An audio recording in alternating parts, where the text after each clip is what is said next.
Hello, friends. Hello, friends. Oh, hello, friends.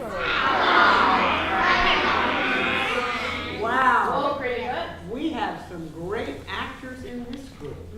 And do we understand that you're doing a play about Piggy and Gerald? Some people in this class are. Oh. Some. No, that's our whole class.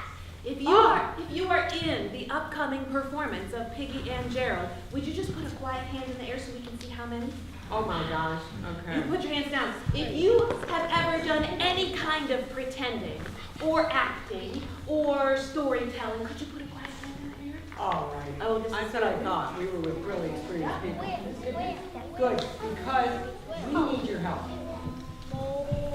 My name is Joan, And I'm Susanna.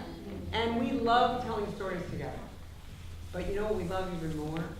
Having people that will really help us tell the stories, and it's clear that you are the people who do it. So every story that we tell, you will have a part in, and before we begin telling that story, we will rehearse your part, at least part of it. Do you have a question or comment? So the first story that we're going to tell is a story that we need help with the sound effects in the story.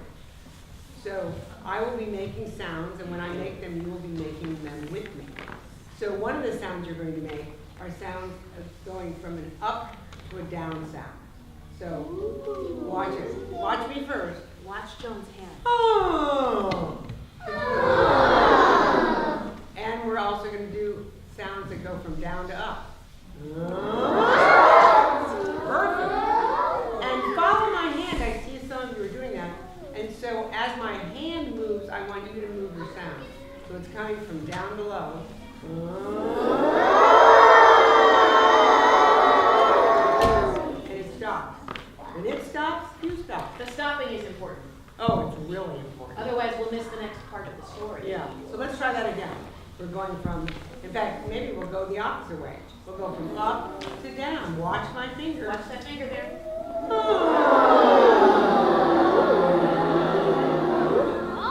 Ah, perfect stopping. Here's another one. I'm just giving you a few of the sounds. There's going to be a lot of them. But one of them is this one. Did you do that with me at the same time? Good.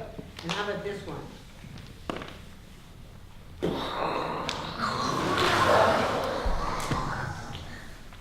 We got great sound makers We here. got your finger.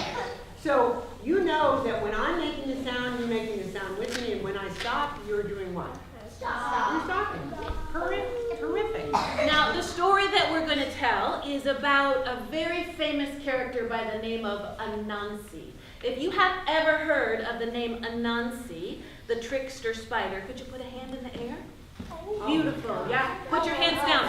A literary crowd, too. Yes, if you can tell me something about Anansi, put a quiet hand in the air. What can you tell us? Anansi is a little spider. What else can you tell me? Nancy, is really smart. Anansi is very, very smart. Two things that are true. What's another truth about Anansi? Yeah. Nancy can do lots of tricks. Anansi can do lots of different kinds of tricks. What else? Nancy was greedy. Anansi was greedy. What else do you know? Nancy was brave. Anansi was brave. What else do you know? Anansi was very good at pulling pranks. And one more thing about Anansi. He is a trickster. Well, I don't even have to teach a thing about Anansi because we already know. But where does he live? Where does he live? He lives in the wild. He lives in the wild, and in this particular case, we're going to talk about West Africa. He came from West Africa, so if you see other stories where he's not in Africa, it's because somebody from the country where he is in decided to tell the story and place it somewhere else. But he's definitely an African character. Yes? And Nancy, he makes people look at the rock and he bump and then Oh, it'll I fall know that down. story. There's lots of stories about Olson. So you may have heard this story, you may not. I think we're ready to start the story. Yeah. Now going to be telling the story, but when Joan makes sounds and when Joan uses gestures, you want to join Joan so you can help us tell this story together. Are you ready? But I'm also going to be telling some lines, and you don't do those. Yeah, whenever Joan is using Anansi's voice, you don't have to copy that. Here we go. Do you have a question? Yes. Oh, why is that there behind you? Just to kind of make it look a little bit more like a theater. Because this is a dance studio. Yeah. If you have any other questions like that, we'll make sure we have some time at the end. Yeah. Yeah. Here we go. I'm going to start a story. Once upon a time, a long, long time ago, or maybe it was just last year, there was a spider named Anansi who loved power more than anything else in the world. He spent all of his time trying to trick other people into giving him more power. One day, he thought to himself, if I had all the common sense in the world, I would have lots of power.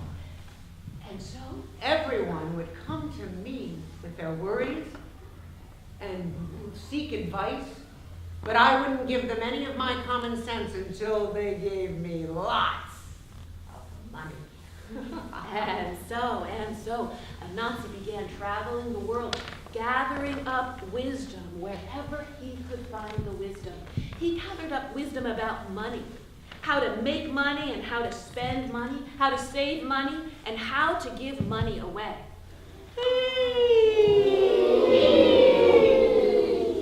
He gathered up wisdom about food, too. What food to cook and what food to eat raw. He gathered up wisdom about friends, how to make friends and how to work out problems. And he gathered up wisdom about power and about battles, and which battles were worth fighting for and which battles were not worth fighting. And when Anansi had all that wisdom together, gathered in one place, he began to feel fearful and selfish. And he thought to himself, How can I keep all this wisdom from getting away? Anansi decided that he was going to put all that wisdom into a great big pot so that it would be safe and sound. So he called to his wife, Aso. Aso, make the biggest pot you can. Aso was very good at working with clay. Aso went down to the river and scooped up some thick, cold, wet clay.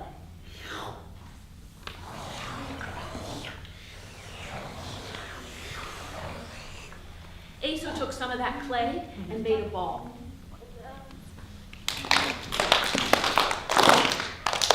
And then she slapped it into a big circle. Aso took more clay and rolled it out until she had a good long snake of clay. And Aso took a stick and started scratching little lines along that long coil of clay.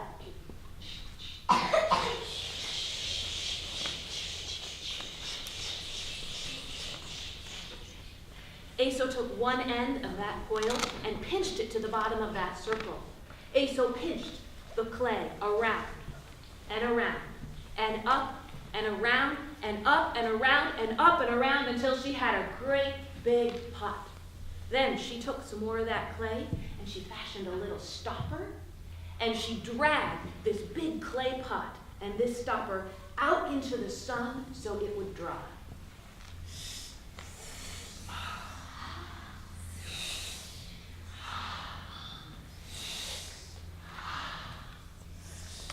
Time passed, and that pot dried, and Aso brought it to Anansi. Anansi checked that pot all over to make sure it had no holes and no cracks in it. And once Anansi knew that it was a good, solid pot, he started taking all that wisdom and started stuffing it down into the bottom of that pot.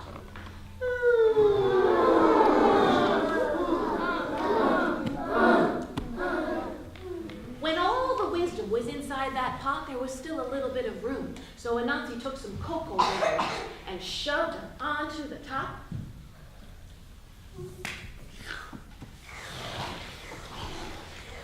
And then Anansi put a stopper on top and took some twine and wound it around the pot.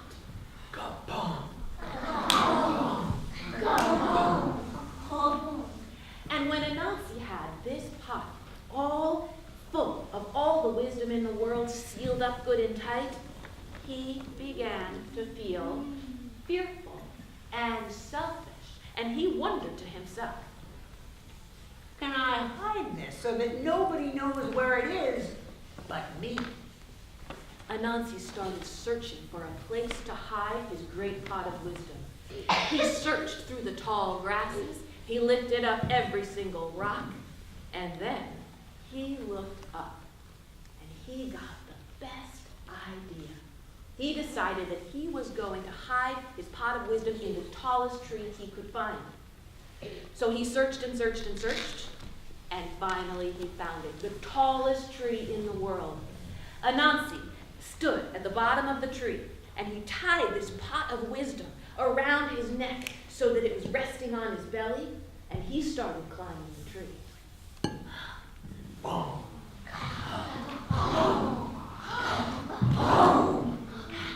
But it was hard, because that big old pot was in his way. Anansi got tired so fast, Anansi sat down on the lowest branch to have a rest. And while he was resting on the branch, he heard a voice of a little girl laughing below. Why don't you tie that pot to your back? It'll be much easier to climb then.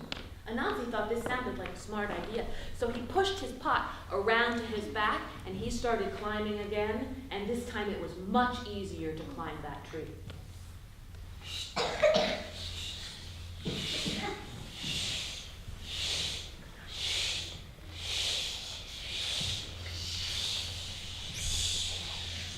When he got to the top of the tree, he sat down on the tallest branch and he had himself a rest. And there he was with his great big pot of wisdom in the tallest tree in the world. And do you know what? He began to feel fearful and selfish. And he thought to himself, How is it that that little girl down below knows better how to climb a tree than I do when I have all the wisdom in the world in this pot? well, Anansi fussed. And Anansi grumbled, and he fussed and he grumbled, and he grumbled and he fussed, and all the while he was trying to untie that great big pot, but his hands were sweaty, and that pot, it was really heavy, and it slipped out of his hands and began to fall until it crashed on the ground. And all that wisdom went flying out everywhere. And then, what do you think happened next? The wind began to blow.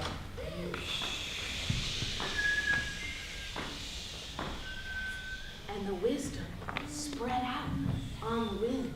And then it started ever so slightly to rain.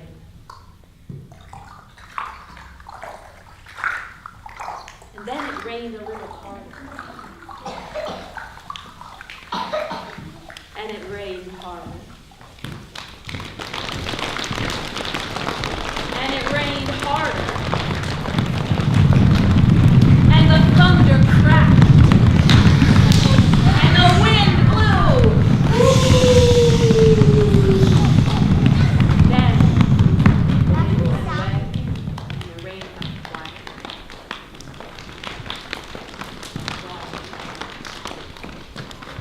And quiet.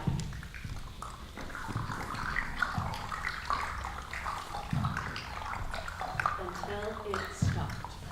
Well, the rain had rained a hard rain. And do you know all that wisdom? It started getting washed into some tiny little streams. And those little streams washed the wisdom down into larger streams. And then the larger streams washed the wisdom into great rivers. And the great rivers washed the wisdom out into the ocean. And the ocean spread that wisdom all the way around the world. And that is why, to this day, everyone in the world, everyone on this continent, everyone in this country, everyone in the state of Vermont, everyone in Middlebury got a little bit of wisdom, but no one got it all. And that is why, to this day, we have to work together to build a better world. And that is the story of Anansi and the pot of wisdom. We clap our hands together.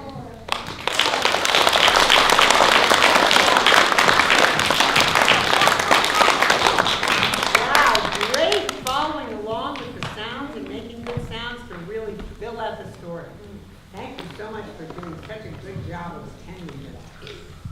So, according to the story, we all have wisdom. And that has been true for me when I think of people. I'm wondering what wisdom you got. What wisdom did you get?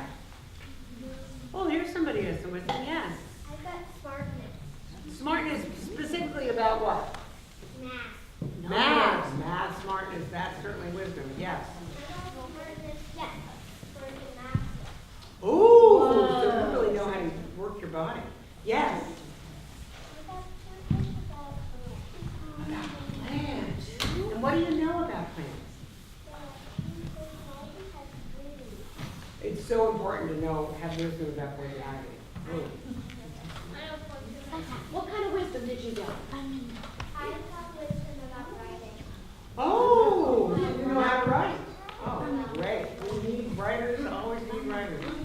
What did you get? I'm trying to get orange shirt. I got the wisdom of coloring paintings. Ooh. So Yeah, many we different, need painters, all right. so many different kinds of wisdom.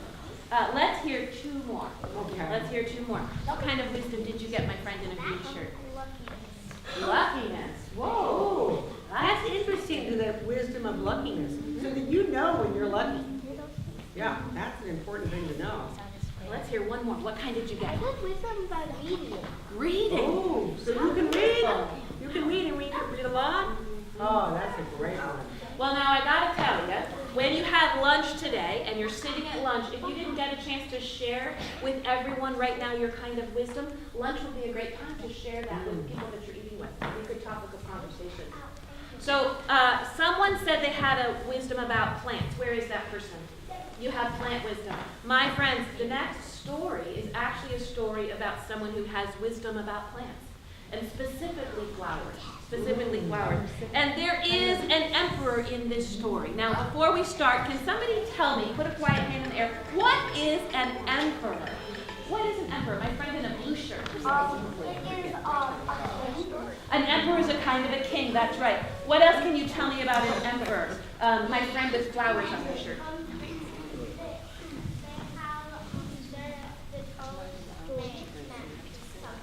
Sometimes they could be tall, so an emperor is someone who could be very, very tall. Interesting. Oh. I'd love to hear that story. Yeah, that sounds like a made-up story. You know, emperors are real, or at least they used to be. Yeah. I can imagine in folktales, someone who has a lot of power in an illustration might be portrayed as someone who's really tall. Great, so put your hands down. You are right. An emperor is like a king or like a president of a country. And there is an emperor that is in this story. Now, there are some important parts of this story, too. The first thing we need you to learn is that when we say "oh," we need you to echo it back the way we say it. So I'll say "oh," and then I'll say "we all go." So it goes like this. Oh, we all go. Oh. Oh. We all go. Oh, we all go. Oh. Nice job. One more thing. In this one, there is a moment when everyone in the room needs to stand quietly without making any noise with your mouth on 2 feet, and you've got to face the front and put your hands together like this. Can everybody stand up with me right now? Face the front, put your hands together like this. because a very important moment of the story is when there is a bow. And it's a special kind of bow. You have to keep your back really straight, and you have to bow at the waist. So let's all do it together. 1, 2, 3, go. Beautiful. And you can sit right back down on the floor.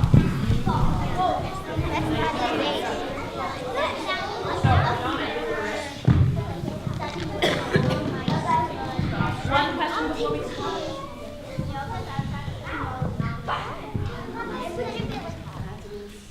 Yes, you.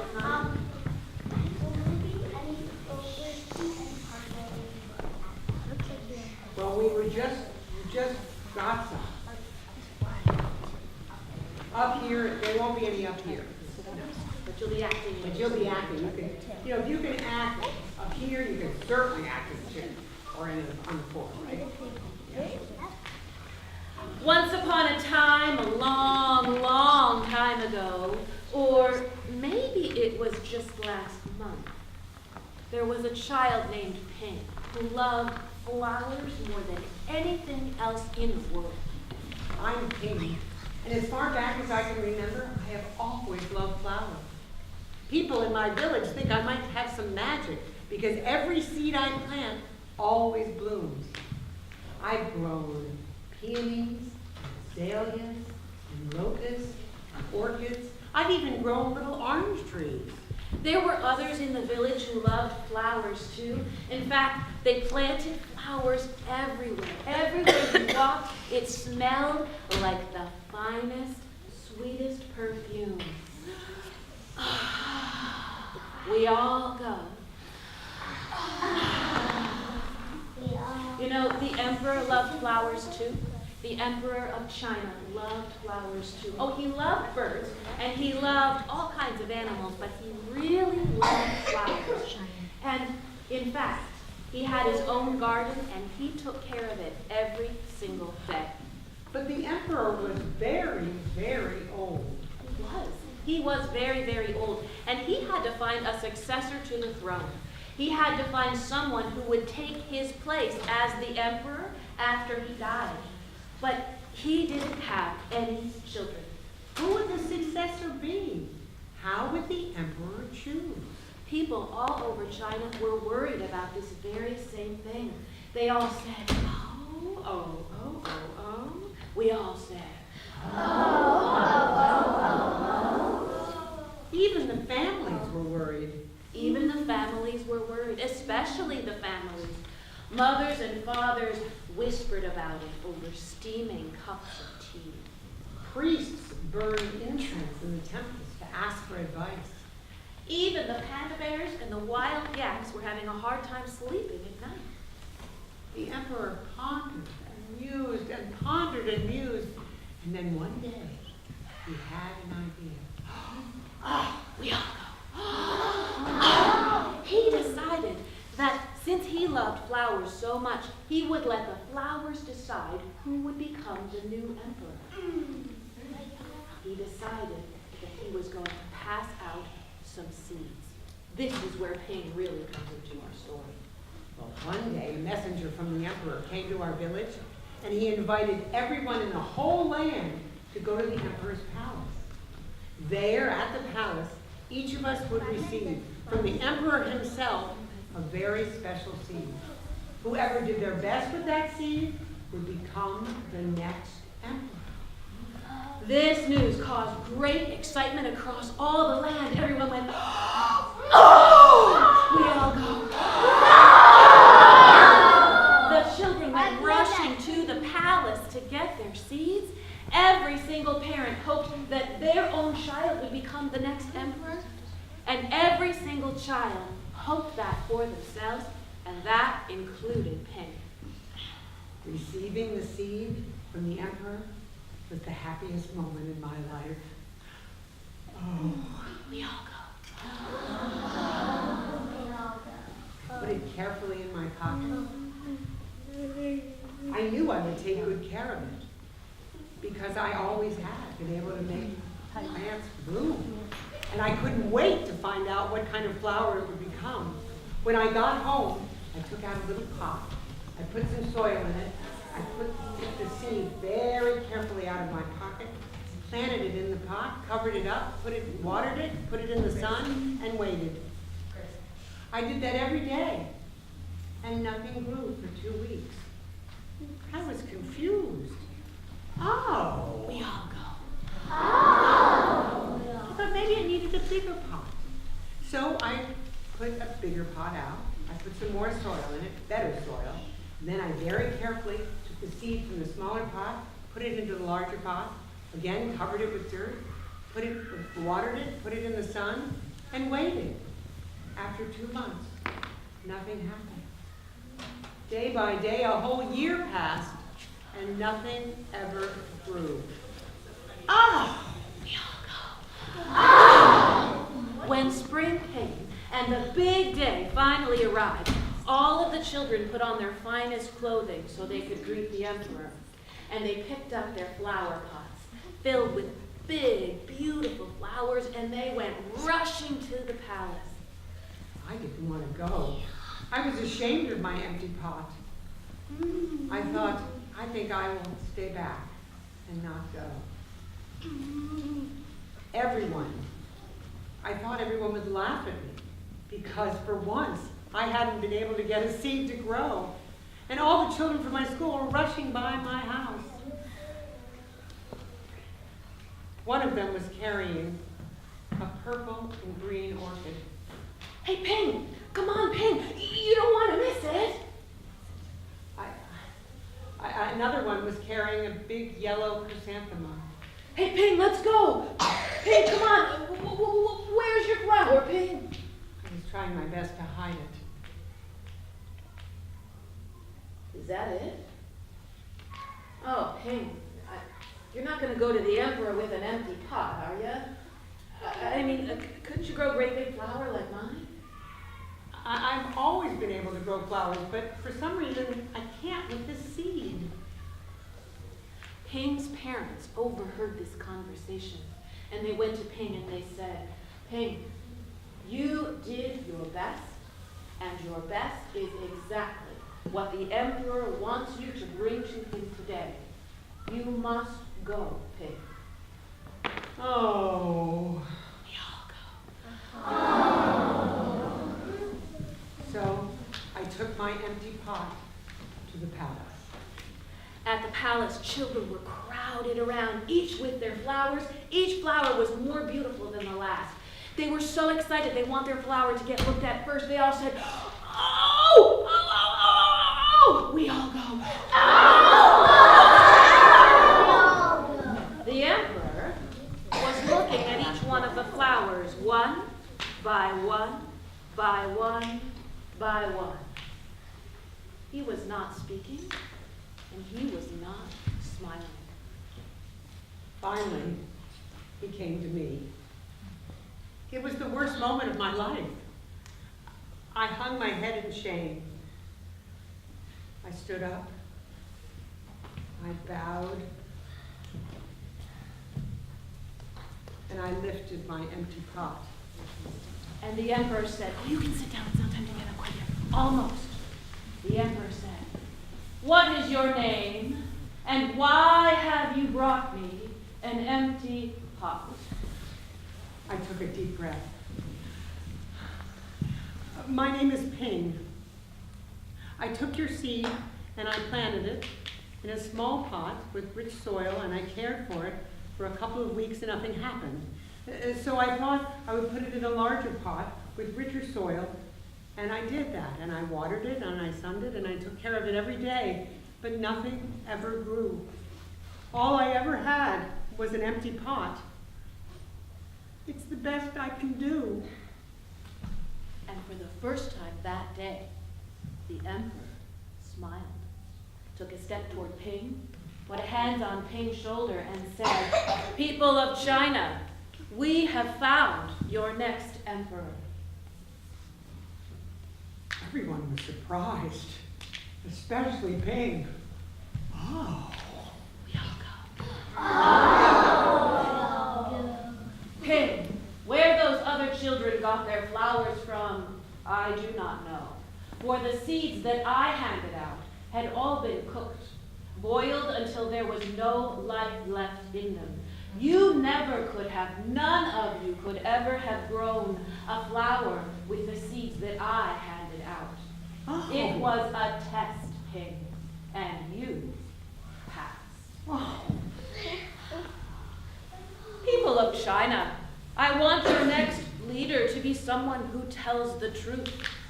I admire Ping for having the courage to come to me today, not just with an empty pot, but also with honesty. And so, on this great and happy day, I invite you all to stand so that you can bow before your next emperor. And all the people stood without saying a word, and they all knew the tradition. They put their palms together, and as though they were one people, they bowed before their new future emperor. People of China, I declare Ping the next great emperor of this great land. When I become emperor, I will be the best person I can be, and I will help you be the best people you can be. And all the people bowed a second time. And there erupted a great cheer and clapping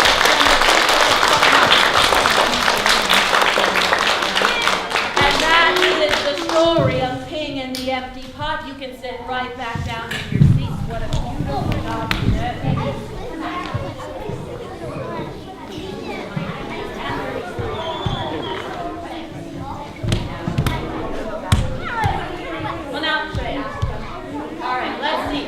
My friends, real quick, let's see if there are 3 ideas. Ping inherited this new world. Ping was good and honest. What is something Ping could do to build a better world? Who has an idea for something Ping could do to make the world a better place? Let's see, someone who hasn't had a chance to speak yet. Yeah. He could build a flower shop. He could build a flower shop. I love that idea. What's another thing? Yeah, He could try to help stop global warming. Maybe he could do something about global warming. I bet his work with planes would help for that, and he would care about that a lot because he's been working so hard. What could he do?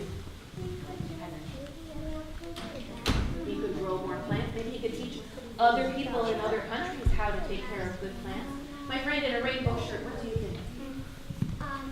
He could start a class to teach other people.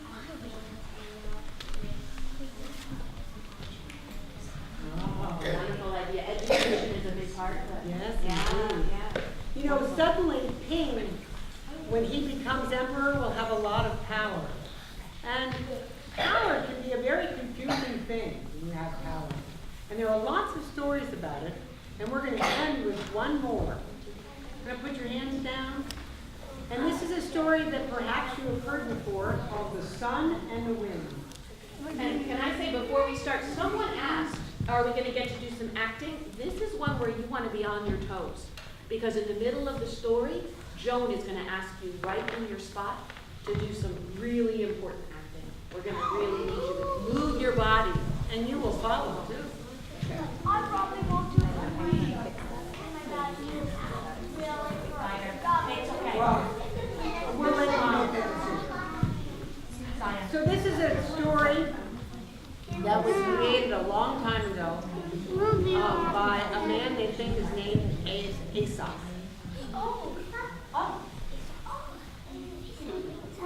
And when everybody is ready, we will begin the story. You look this way, you turn around.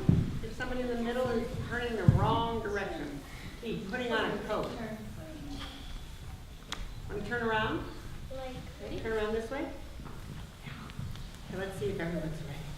Looks like the people over there are ready. Looks like some people over here are getting ready. Looks like they're there. Very good.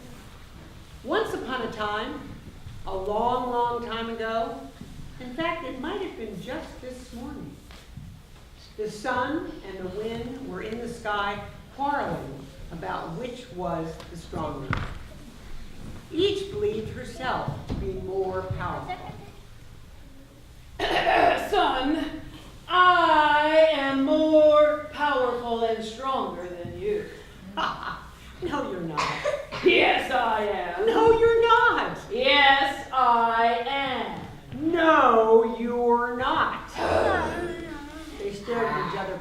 time. And then the sun said, we've got to decide this once and for all. But how? The wind and the sun looked around and thought, and suddenly the wind caught sight of the travelers below. Each of you are the travelers. It's cool outside, and you have a coat with you. You're going to pretend that you have a coat with you, and now you're going to put it on. Put your hands in your sleeves. And in the pockets, in one pocket there is a pair of mittens, in the other pocket there is a cap. Don't put the cap and the mittens on, but just put your hand in your pocket to feel if they're So there. you know they're there. Make sure they're there. Just imagine. Well now, son, I've got an idea. I say that whichever one of us can get those travelers down there to take off their coats, they are the more powerful. They are the stronger, and I'm sure it's going to be me. The sun agreed to the rules of the contest. Agreed. So the wind said, I'll go first. And the wind looked down at the travelers, took in a deep breath, and blew. And the travelers felt cold and zipped up their coats and tightened it around their necks. Everybody zip up your coats. Move your body to show you're zipping up your coat. Show us that you're cold, too. And the wind looked down at the travelers and said, looks like I'm going to have to try a little harder. And the wind blew dark clouds over the travelers' heads, so it got even darker and colder. And the wind blew even stronger. And the travelers blew into their hands to keep them warm. And then remembered that they had mittens in one pocket, so pulled them out and put them on. And the wind said, all right, I'm going to give it one more try. And he took in the greatest breath, and he blew a great hailstorm over the traveler's head, and blew the strongest tornadic wind he could muster. And the travelers shivered. They shivered. Show me your shivering. Shivering. Oh, absolutely. And take that cap out of your other pocket, put it on your head, and pull it down. Oh. And the wind was spent, and the wind said, I give up. That's the best I can do.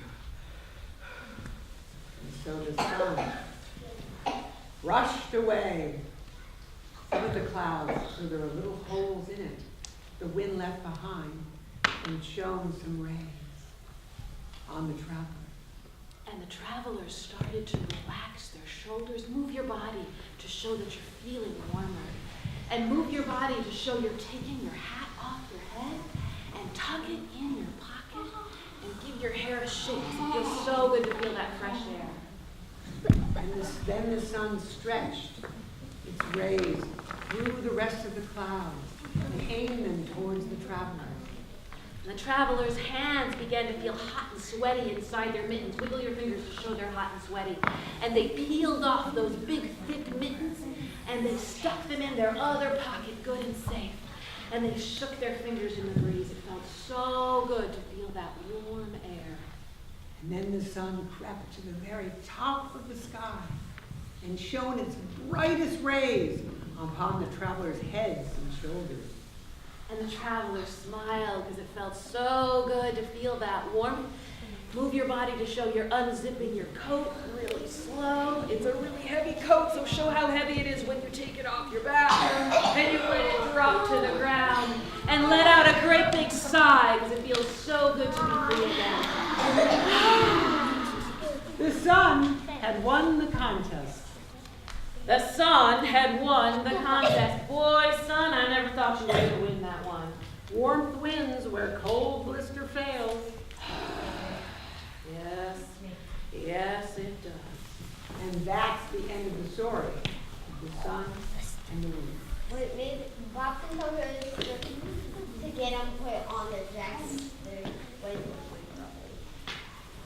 If it was to get on their jackets, well, We might have done that. That would be our contest for another day. yeah. Tomorrow that will be our contest. So. But who is the strongest? Something for you to think about. So, we know you have wisdom, of ideas about power and what people can do. And now it is time for you to go off into the world and use your power as best you can. Use your wisdom as best you can to make a better world. Make a better world. To Make a better world. Thank you so much for all of your help that you gave to our story.